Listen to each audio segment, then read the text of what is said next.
प्रदेश कांग्रेस के सबसे प्रमुख चेहरों में शामिल पूर्व मुख्यमंत्री भूपेश बघेल ने बीजेपी की राजनीतिक रणनीति पर सवाल उठाए हैं। भूपेश ने कहा कि बीजेपी के नेता हर मुद्दे पर उन्हें ही निशाना बनाते हैं, जिससे साफ है कि पार्टी उन्हें अपना सबसे बड़ा राजनीतिक प्रतिद्वंदी मानती है।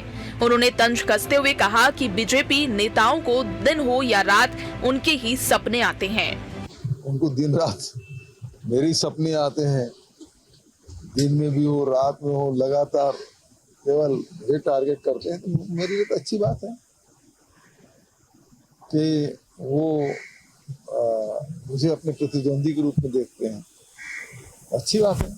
भूपेश बघेल के इस बयान पर बीजेपी ने भी तुरंत जवाब दिया। कैबिनेट मंत्री श्याम बिहारी जायसवाल ने कहा कि बीजेपी की राजनीति किसी व्यक्ति के इर्द गिर्द नहीं घूमती। उन्होंने कहा कि पार्टी का लक्ष्य प्रधानमंत्री के नेतृत्व में विकसित भारत 2047 का सपना साकार करना है, गरीबों के कल्याण के लिए काम करना और देश को विश्व गुरु बनाना है। जायसवाल ने कटाक्ष करते हुए कहा कि अगर भूपेश बघेल को ऐसा लगता है कि बीजेपी उनके सपने देखती है तो शायद ये उनकी अपनी सोच का प्रतिबिंब है। देखिए, हमें कोई सपना नहीं आता, हमारी पार्टी किसी के बारे में कोई सपने नहीं देखती। और जो हम सपने देखते हैं वो बड़े सपने देखते हैं, भारत को विश्व गुरु बनाने का, विकसित भारत 2047 का, गरीब कल्याण की योजनाओं का। और मुझे लगता है कि बघेल जी जो है दिन में ही सपना देखते हैं और इसलिए उनको ऐसा लगता है कि हम सपना देख रहे हैं। दरअसल पिछले कुछ समय से भूपेश बघेल लगातार बीजेपी सरकार और उसके नेताओं पर हमलावर है। दूसरी ओर बीजेपी भी कांग्रेस की कार्यकाल और भूपेश बघेल के राजनीतिक फैसलों को लेकर लगातार सवाल उठाती रही है। ऐसे में दोनों पक्षों के बीच बयानबाजी का ये सिलसिला थमता नजर नहीं आ रहा है। लोकसभा और विधानसभा चुनावों के बाद भी प्रदेश की राजनीति में तल्खी बरकरार है। भूपेश बघेल खुद को बीजेपी के निशाने पर बता रहे हैं तो बीजेपी से कांग्रेस की राजनीतिक बेचैनी करार दे रही है। आने वाले दिनों में संगठनात्मक गतिविधियों, आंदोलनों और चुनावी तैयारियों के बीच ये जुबानी जंग और तेज हो सकती है। फिलहाल छत्तीसगढ़ की सियासत में मुद्दों के साथ साथ बयान भी सुर्खियां बटोर रहे हैं। Bureau report, TV 24।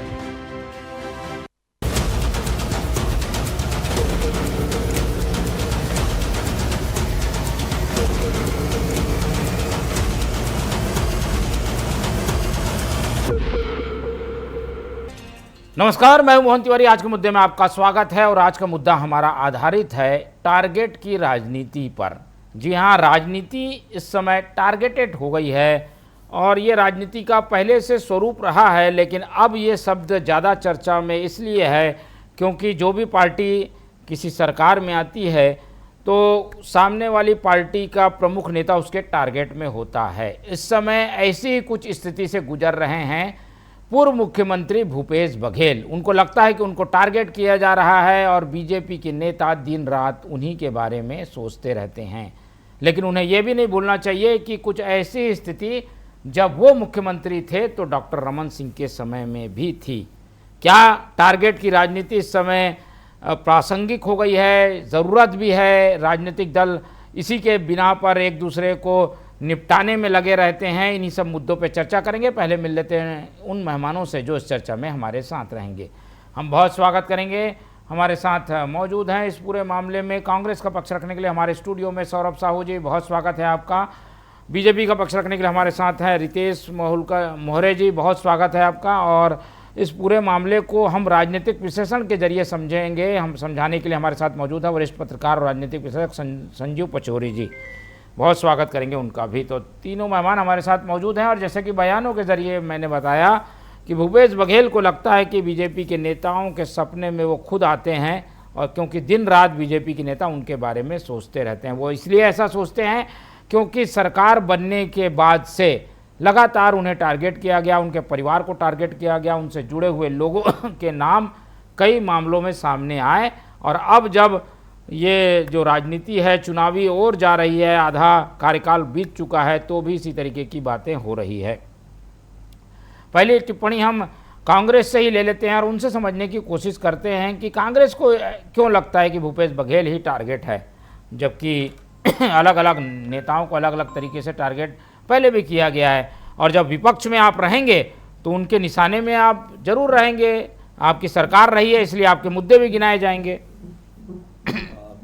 बहुत ठीक बात कही मोहन जी आपने जैसे इस सवाल का जवाब तो अपने ही वक्तव्य में दिया कि लगातार जैसे कि पिछले 2.5 साल में जब से बीजेपी की सरकार छत्तीसगढ़ में बनी है, तो लगातार भूपेश बघेल जी, उनके परिवार, उनके बेटे की बात कह लीजिए, उनके परिवार के अन्य सदस्यों की बात कह लीजिए, या आसपास के जितने उनके सहयोगी थे उनकी भी बात कह लीजिए, लगातार उनके ऊपर टारगेट करके कार्रवाइयां तो की गई हैं, ये सर्वविदित है। और आज कहीं ना कहीं आप देखिए कि कोई भी बीजेपी नेता के पास, आप वरिष्ठ पत्रकार हैं मोहन जी, आप जब भी जाते हैं, बाइट जो होती है नॉर्मली, जो सुबह की बाइट होती है, मुझे लगता है कि बीजेपी नेताओं से जो लेते हैं आप लोग, उसमें भूपेश बघेल जी के नाम जुड़ा ना हो या उनसे संबंधित कोई विषय वो बोले ना, ऐसा जनरली होता नहीं है। तो इसी बात पर उन्होंने तंज कसते हुए भूपेश बघेल जी ने ये बात कही कि कोई भी जो बीजेपी के नेता हैं वो कोई भी बात जब कहते हैं तो उसके टारगेट में, उसके केंद्र बिंदु में भूपेश बघेल जी रहते हैं। और जायज भी है, क्योंकि सबसे बड़ी चुनौती अगर कहें छत्तीसगढ़ के अंदर, और सबसे चाहे पूरे मुझे तो लगता है अब तो वो देश स्तर के नेता हैं, तो निश्चित रूप से वो सबसे बड़ा चैलेंज बीजेपी के लिए भी मुझे लगता है कि भूपेश बघेल जी हैं। और कहीं ना कहीं कांग्रेस पार्टी भी जो है उनके समर्थन में हमेशा रहती है, उनके पीछे खड़ी रहती है। भूपेश बघेल जी भी लगातार जो है वो सत्ता पक्ष के ऊपर आक्रामक रहते हैं। तो निश्चित रूप से जो बीजेपी है वो पहले यही चाहेगी कि उनको टारगेट करके उनको किस तरीके से उनका मोरल को डाउन किया जाए ताकि वो अपने राजनीतिक मंसूबों में कामयाब हो सके। तो इस वजह से मुझे लगता है कि भूपेश बघेल जी ने ये टिप्पणी की है। उनकी सरकार रही है, मुख्यमंत्री वो रहे हैं, इसलिए उनकी बात होती है। उनको ऐसा क्यों लगता है कि टारगेट किया जा रहा है? भाई जिनकी सरकार रही है उसी के बारे में तो चर्चा होगी। निश्चित रूप से वो होनी भी चाहिए, और ये तो अच्छी भी बात है कि होती रहे और बीजेपी के लिए चिंता बनी रहे।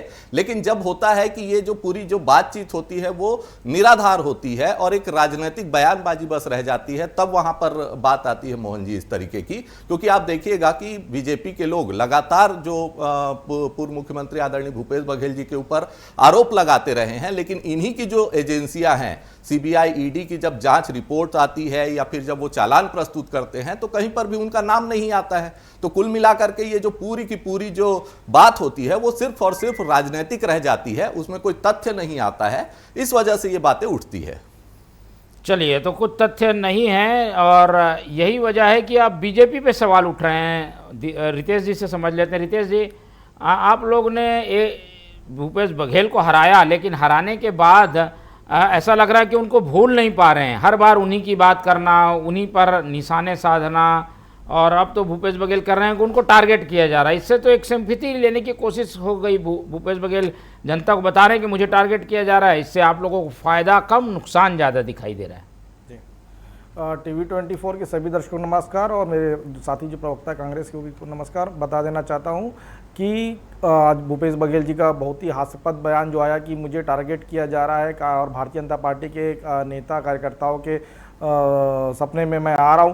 तो मुझे लगता है कि भारतीय जनता पार्टी का प्रत्येक कार्यकर्ता का एक ही सपना है, भारत को परम लक्ष्य पर ले जाने का जो लक्ष्य हमारे माननीय नरेंद्र मोदी जी ने दिया है, हम उसी को लेकर के हम 1980 से लेकर के अभी तक हम काम कर रहे हैं।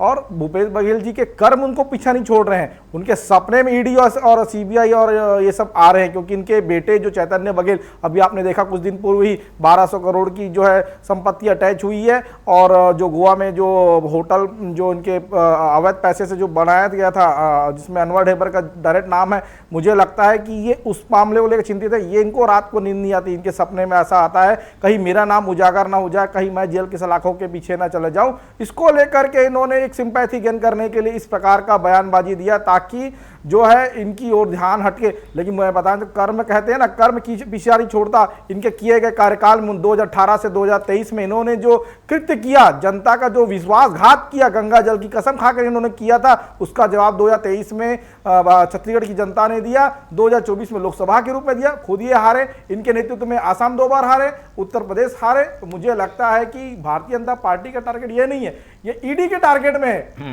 हमारे टारगेट में नहीं है। हमारा टारगेट तो 2047 है, भारत कैसे एक विकसित राष्ट्र बने, छत्तीसगढ़ कैसे आगे बढ़े, इसकी ओर हम चिंता करने वाले लोग हैं, ना कि भूपेश बघेल जी के उनके मुद्दों को लेकर हम काम करने वाले लोग हैं। बिल्कुल। तो किसी एक व्यक्ति पर बीजेपी टारगेट नहीं करती, ये बीजेपी की ओर से भी वक्तव्य आया है, लेकिन छत्तीसगढ़ की राजनीति में अगर कुछ ध्रुवीकरण देखें मुद्दों की तो वो केंद्रित हो जाती है भूपेश बघेल पर। ऐसी स्थिति पहले अजीत जोगी के बारे में भी होती थी। पचौरी जी से समझने की कोशिश करते हैं कि ये राजनीति का मिजाज ही है कि कोई भी मुख्यमंत्री हटता है उसके बारे में चर्चा होती है, या फिर ये एक वेल प्लान स्थिति के तहत किसी को टारगेट किया जा रहा है? आपका क्या मानना है?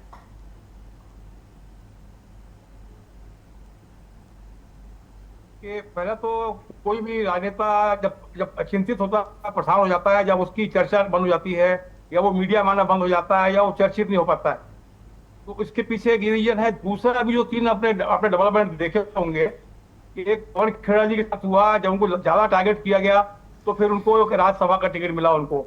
फिर इसके बाद आप देखेंगे कर्नाटक में जो हुआ डेवलपमेंट के सिद्धारमैया जी को हटाया गया और डी.के. शिवकुमार को बनाया गया।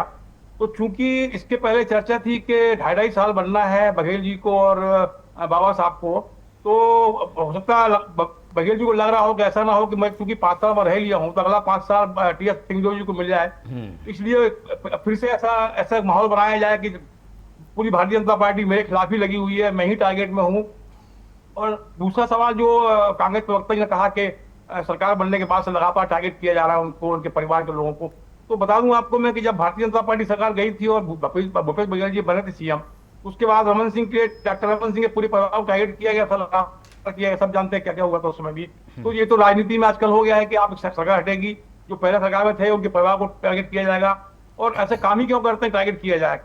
तो ये सब तो सामान्य बात है, लेकिन अब चिंता का विषय ये है कि भूपेश बघेल जी को अपने आप को छत्तीसगढ़ में कांग्रेस का प्रमुख चेहरा साबित करना है। हालांकि सीएम रहे हैं, प्रमुख चेहरा हैं भी तो, लेकिन एक जो नया खतरा सामने आ गया है कर्नाटक के बाद कि कहीं ऐसा ना हो कि जो उनकी संभावना है कि पुनः मान लो कांग्रेस पार्टी जीतती है और फिर एक बार उनको चांस मिलता है, वो चांस कहीं हाथ से ना निकल जाए। तो ये संदेश पहुंचाना है, ऊपर तक पहुंचाना है, हाईकमान तक पहुंचाना है कि छत्तीसगढ़ में एकमात्र मैं हूं और मेरे पीछे ही पूरी भारतीय जनता पार्टी ताकत से लगी हुई है और मैं ही इनसे निपट सकता हूं। ये किस तरह का माहौल बनाने का प्रयास है और इससे ज्यादा मुझे कुछ दिखाई नहीं पड़ता इस बयान के पीछे। ठीक है, तो क्या इसका पॉलिटिकल कोई लाभ मिल रहा है क्या बघेल जी को, ऐसा लगता है क्या आपको? नहीं, देखिए राजनीति में तो जब तक आदमी चर्चित नहीं होगा, खबरों में नहीं आएगा और आलोचना नहीं होगी, तब तक तो फिर उसके लिए तो मतलब एक तरह से मौत है। मतलब राजनेता के लिए उसके बारे में बात ही ना हो, उसके बारे में चर्चा ही ना हो, मीडिया में लोग बात ही ना करें उसके बारे में, तो ये तो अनिवार्यता है, मजबूरी है कि आपको किसी न किसी रूप में फ्रेम में रहना है। तो उसके लिए अचानक उन्होंने राग छेड़ दिया। भाई आखिर भारतीय जनता पार्टी टारगेट क्यों नहीं करेगी? वो सीएम रह चुके हैं, नेता विपक्षी नेता भी है वो, तो टारगेट तो किया जाएगा। उसमें स्पेशल क्या बात है? उसमें सामान्य बात है ये तो। लेकिन चूंकि उनको कर्नाटक के डेवलपमेंट के बाद एक खतरा महसूस हुआ है कि कहीं ऐसा ना हो कि 5 साल मेरे चले गए तो 5 साल कहीं टी.एस. बाबा को सामने लाया जाए, तो क्यों ना पूरी राजनीति को, भाजपा की पूरी निगाह को, हाईकमान की निगाह को मैं अपने ऊपर अटैक कर लूं, अपनी तरफ आकर्षित कर लूं, वो उसका इससे ज्यादा बड़ा प्रयास नहीं है ये। ठीक है, तो चलिए कांग्रेस की ओर रुख करते हैं और उनसे समझते हैं कि जब हम ये सोच रहे थे कि बीजेपी ने ये सब कदम उठाया होगा, लेकिन इसके पीछे की कहानी ये भी आ रही है कि चर्चा में बने रहने के लिए भी कुछ लोग टारगेट में बने रहना चाहते हैं। बघेल जी उसी राह पे चल तो नहीं दे रहे हैं कि बाबा आ रहे हैं उससे पहले मैं चर्चित बना रहूं? देखिए सौरभ जी, इस बात पे तो मैं आदरणीय वरिष्ठ पत्रकार महोदय से ससम्मान असहमति व्यक्त करता हूं कि इस तरीके की कोई बात भूपेश बघेल जी ने सोची होगी, क्योंकि उनकी कद और काठी आज की डेट में इतनी तो है कम से कम कि उनको इस तरीके से राजनीतिक अटेंशन या लोगों का अटेंशन या मीडिया का अटेंशन लेना पड़े, इस तरीके की कोई बात है नहीं, क्योंकि वो ऑलरेडी उतने बड़े कद के नेता हैं कि उनको कम से कम मीडिया का कवरेज तो मिलता है। तो मीडिया का कवरेज लेने के लिए इस तरीके की आला कमान का ध्यान भी लेने के लिए तो बेचारा अपने आप को बताने के लिए कि देखो मुझे टारगेट किया जा रहा है, वही मैं कह रहा हूं, लिए। इस तरीके की कोई बात मुझे नहीं दिखती है, क्योंकि यहां पर अभी सरकार है नहीं और कर्नाटक से इसका कोई संबंध मुझे दिखता नहीं मोहन जी यहां पर। और टारगेट की जहां तक बात है तो जो मैं अपने पूर्व वक्तव्य में कह रहा था कि लगातार जिस तरीके से जो भारतीय जनता पार्टी और उनके अनुषंगिक संगठन, मैं बोलूंगा जो सेंट्रल एजेंसी जो आजकल इनके चुनावी विंग के रूप में काम करती है, ईडी, सीबीआई, वो सब तो टारगेट कर ही रही है ना, ये तो सर्वविदित है। और ईडी की भी अगर बात करें मोहन जी, तो 2014 से लेकर अगर आज तक का रिकॉर्ड हम देखें, जो कि सुप्रीम कोर्ट ने खुद कहा है कि लगभग 95% से जो ज्यादा केसेस है 2014 से लेकर के आज तक, वो विपक्ष और विपक्षी नेताओं पे हुए और उनका कन्विक्शन रेट 1% से भी कम आता है। तो कहीं ना कहीं जो ये जो कार्य कर रहे हैं वो राजनीतिक द्वेष से और राजनीतिक अपना उल्लू साधने के हिसाब से सेंट्रल एजेंसियों को उपयोग करके टारगेटेड काम कर रहे हैं। और उसी बात को काम करेगी तो चरणदास महंत के खिलाफ क्यों नहीं एफआईआर हो रही है? टीएस बाबा के खिलाफ क्यों नहीं एफआईआर हो रही है? भूपेश बघेल क्योंकि मुख्यमंत्री थे इसलिए उनके खिलाफ एफआईआर हो रही है, उनके खिलाफ सबूत है, सबूत है, मुख्यमंत्री थे इसी वजह से उनके ऊपर ये टारगेट किया जा रहा है। ये बात आप बहुत सही कह रहे हैं। और लेकिन इसकी दूसरी बात, इसकी विपरीत भी ये बात है कि सिर्फ टारगेट किया जा रहा है वो राजनीतिक रूप से किया जा रहा है, क्योंकि कहीं पर भी उनका जो नाम है वो कहीं पर भी किसी चार्जशीट में नहीं आता, वो कहीं दोषी नहीं पाए जाते। जो उनके सुपुत्र के ऊपर भी जो कार्रवाई हुई उसमें जब बेल मिली तो आपने कोर्ट की फटकार भी देखी होगी मोहन जी, कि किस तरीके से तीखी टिप्पणी करके जो है वो ईडी को फटकार लगाई कोर्ट ने और उनकी जो कार्रवाई है उसको निष्पक्ष करने की बात कही। तो मुझे लगता है कि ये जो पूरी की पूरी जो बात हो रही है वो टारगेटेड है और भूपेश बघेल जी को सुर्खियां बटोरने के लिए इस तरीके का कोई बयान देना पड़े, मुझे नहीं लगता कि इसकी जरूरत है। ठीक है, चलिए बीजेपी क्या कुछ प्लान कर रही है क्या, और भूपेश बघेल ही क्यों, कांग्रेस के बाकी नेताओं को क्यों छोड़ दिया है बीजेपी ने? मुझे लगता है कि एक सस्ती लोकप्रियता है, क्योंकि बयानबाजी उन्होंने दिया और यहाँ कांग्रेस वक्ता कह रहे हैं कि वो इस प्रकार की बयानबाजी लोकप्रियता नहीं देंगे। तो ये सीधी सीधी बात है कि तमाम टीवी चैनल पे आज जो है उनकी बातों को लेकर के आज सपने में आते बातचीत हो रही है तो, और दूसरी नेताओं के सपने में आते हैं। देखिए ये बात ऐसा लगता है कि मुंगरीलाल खसील सपने वाली कहानी है जो भूपेश बघेल जी के ऊपर चरितार्थ होती है, क्योंकि वो घबराए हुए हैं। क्योंकि अभी कुछ दिन पहले ही मैंने कहा, पहले ही वक्तव्य में कहा कि 1200 करोड़ की संपत्ति अटैच हुई है और इनके बेटे का डायरेक्ट नाम कैश फ्लो में इनका दिया हुआ है, कैश फ्लो में उनका नाम दिया चैतन्य बघेल का। तो मुझे लगता है कि घबराए हुए फिर से इनके बेटे को ना उठा लिया या इनके बेटे अपने पिताजी का नाम उजागर न कर दे। तो मुझे लगता है इस प्रकार का भय, इसीलिए भारतीय जनता पार्टी पर एक मेंटल प्रेशर बनाने के लिए आज ये बयानबाजी है। मैंने पहले ही कहा कि हमारे लिए भूपेश बघेल जी कोई विषय नहीं है, हमारा विषय केवल हमारा एक विकास कार्य और राजनीति में हम लगातार काम करने वाले लोग हैं। क्योंकि जो मुद्दे आते हैं उस पर बिल्कुल चर्चा होती है। भूपेश बघेल जी जो कह रहे हैं कि भारतीय जनता पार्टी, इसलिए मैंने पहले ही कहा कि ये ईडी के टारगेट में है, सीबीआई के टारगेट में। और जो हमारे मित्र हैं सौरभ जी, और वो कह रहे हैं कि हमारी अनुषंगी संगठन, तो मैं बता देना चाहता हूं मनमोहन सिंह की सरकार में ही ईडी को, इन्फॉर्मेशन डायरेक्टर को मजबूत करने का काम जो है खुद यूपीए गवर्नमेंट ने किया था। सीबीआई को मजबूत करने का काम खुद यूपीए गवर्नमेंट ने किया था, हमने नहीं किया। क्योंकि इस पे एफआईआर होती है, एफआईआर के माध्यम से जांच होती है, जांच लंबा चलता है, जमानत भी होती है। तो मुझे लगता है सारा विषय जांच का, ना कि ये टारगेटेड पॉलिटिक्स है। टारगेट पॉलिटिक्स तो भूपेश बघेल जी करे, क्योंकि अभी कांग्रेस के राज्यसभाओं का नामकरण अभी आ रहा है लगातार मध्य प्रदेश जगह जगह। तो इनको ये भय होगा कि मेरी राजनीति आगे कैसे चलेगी, मुझे क्यों राज्यसभा में भेजने के लिए नामांकित नहीं किया जा रहा है। क्योंकि राष्ट्रीय महासचिव है, दिल्ली का दौरा कर रहे हैं, बार बार जाके चरण वंदन कर रहे हैं। तो मुझे लगता है कि ये एक सिंपैथी का गेम है, ताकि जो आपने जो कहा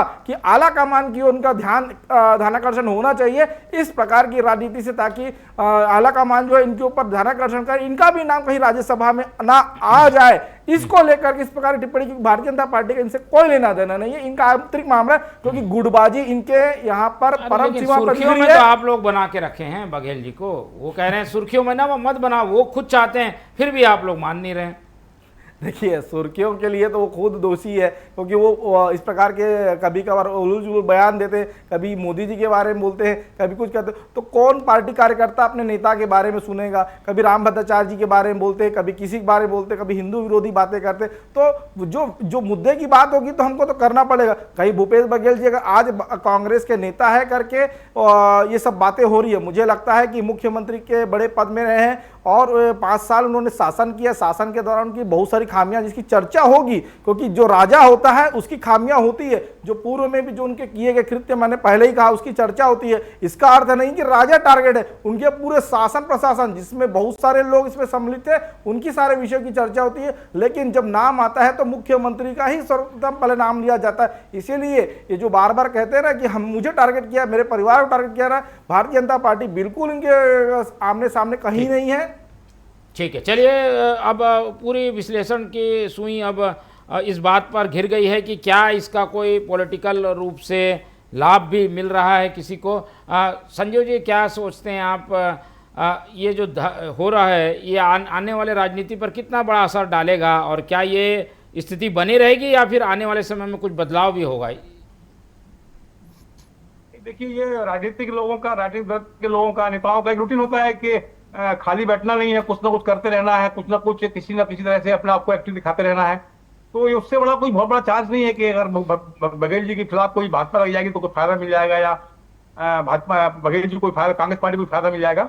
हाँ, लेकिन ये जरूर है कि जो बताया मैंने आपको, जो सब्जेक्ट बताया मैंने, कि अभी फिलहाल छत्तीसगढ़ में एकमात्र अभिनेता भूपेश बघेल अपने आप को साबित करना चाहेंगे, और ये बात उनके लिए आवश्यक भी है, क्योंकि वो पुनः चाहेंगे कि फिर से छत्तीसगढ़ में सरकार बने कांग्रेस पार्टी की और वो सीएम बन जाए, और जिसमें की संभावनाएं जो जो जो रोड़े दिखाई पड़ते हैं आला कमान की और उनके बीच में, उसको दूर करने के प्रयास है, ताकि लगे कि हाँ मुख्य रूप से टारगेट में है। जैसे पवन खेड़ा को एक लाभ मिला, टारगेट में ले लिया, और असम के मुख्यमंत्री ने, तो उनको एक लाभ मिल गया उस चीज का। उसी तरह से यहाँ भी एक उनकी एक वो बनी रहे, वहां पे हाईकमान के सामने एक प्रमुखता बनी रहे, बस इससे ज्यादा कुछ नहीं है। ठीक है, चलिए ये एक तरीके से पॉलिटिकल रूप के गेम में चलता है कि भाई ये इस पर कंकड़ मारा, वो उस पर कंकड़ मारा, इसको टारगेट करके किया गया काम नहीं कहा जा सकता। एक आखिरी टिप्पणी लेता हूँ सौरभ जी, क्या बघेल जी ही कांग्रेस हो गए हैं कि बघेल जी को कुछ कहने पर कांग्रेस इतनी तीखी प्रतिक्रिया, और कांग्रेस में बघेल जी पर ही सब कुछ केंद्रित है क्या? देखिए मोहन जी, बिल्कुल कोई भी जब संगठन चलता है तो ऐसा नहीं होता कि कोई एक व्यक्ति विशेष से ही वो संगठन होता है, ऐसा बिल्कुल नहीं है। लेकिन हाँ, निश्चित रूप से एक बड़ा चेहरा है, कांग्रेस की ताकत है भूपेश बघेल जी, और निश्चित रूप से छत्तीसगढ़ कांग्रेस की अगर बात करें तो हमारे पास बहुत अच्छे और बड़े नेता हैं। सभी लोगों का अपना एक कद काठी और प्रभाव है समाज के बीच में, लोगों के बीच में। तो चाहे वो चरणदास महंत जी की भी बात करिए, टी एस बाबा जी की बात करिए, दीपक बैज जी की भी बात करिए, सभी लोगों का अपने अपने क्षेत्र में अपने अपने जो स्थान है वहां पर उनका अपना एक जन समर्थन है, अपना एक प्रभाव है, और निश्चित रूप से पार्टी और संगठन जो होता है सब लोगों से मिलकर के चलता है, कोई एक व्यक्ति विशेष का वो निश्चित रूप से नहीं होता है। चलिए, तो बघेल जी को ऐसा कोई विषय बनाकर टारगेट नहीं किया जा रहा, परिस्थितिवश ऐसी चीजें हो जा रही हैं, लेकिन बीजेपी को इस बात को भी समझना चाहिए कि इसका कोई लाभ बीजेपी को, भूपेश बघेल को ना मिल जाए। रितेश जी, इस बात को समझ रहे हैं आप कि कई बार टारगेट करने से वो नेता बड़ा बन जाता है, बघेल जी को आप लोग बड़ा बना दे रहे हैं? देखिए, हम बघेल जी को बनाने वाले कोई नहीं है, इनकी पार्टी, उनके नेता, इनकी राहुल गांधी जी इनकी चिंता कर रहे हैं। मुझे लगता है कि भारतीय जनता पार्टी को इसकी चिंता करने की जरूरत नहीं, क्योंकि इनकी आपसी गुटबाजी और उनकी कला में अभी लगातार जो है टीवी डिबेट में, या फिर जो है उनकी सुर्खियाँ जो है बनी हुई है, टी एस बाबा और दीपक बैज जी की, तो बीच बीच में इनके गायब हो जाते हैं। तो ये एक सामने आने का एक बड़ा तरीका है, तो इसमें हमारा कोई इनकी आंतरिक विषय है। ये अगर राज्यसभा में जाए, या फिर ये छत्तीसगढ़ के कांग्रेस के बड़े नेता के रूप में उभरे, या कांग्रेस बन के उभरे, इससे हमको कोई लेना देना नहीं है। ये अपना काम कर, अपने पार्टी काम कर, हमें से कोई देना चाहिए। जो ये कह रहे हैं इस पे हमको आपत्ति है। चलते चलते पचौरी जी, क्या कद बढ़ेगा क्या इससे आने वाले समय में बघेल जी का? और देखिए, जनता आजकल बहुत समझदार हो गई है, और वो काम को देखती है कि क्या परफॉर्मेंस कैसी है, किस दल की, किस नेता की।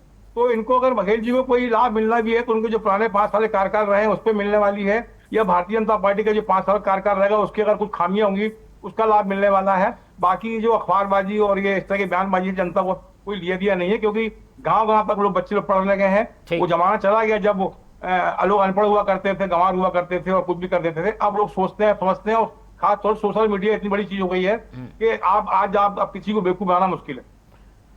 चलिए, तो ये सारी चीज़ें टारगेट की राजनीति, और राजनीति में टारगेट होना स्वाभाविक है, लेकिन इसे अपने अपने नज़रिए से राजनीतिक दल देखते हैं। हम उम्मीद करेंगे कि इसका असर पॉलिटिकल रूप से आने वाले समय में और दिखाई देगा, तो विश्लेषण करेंगे। फिलहाल इस चर्चा को यहीं ख़त्म करते हैं। हमारे साथ रितेश मोहरे जी जुड़े, उनका धन्यवाद। सौरभ साहू जी ने समय दिया, उनका धन्यवाद। संजीव पचौरी जी हमारे साथ बने रहे, उनका बहुत बहुत धन्यवाद। तो तीनों मेहमानों को धन्यवाद कहते हुए आज की चर्चा यहीं ख़त्म करते हैं, और आप लोग से रखते हैं उम्मीद कि आप लोग देखते रहेंगे TV24। रखिए अपना बहुत ख्याल। नमस्कार।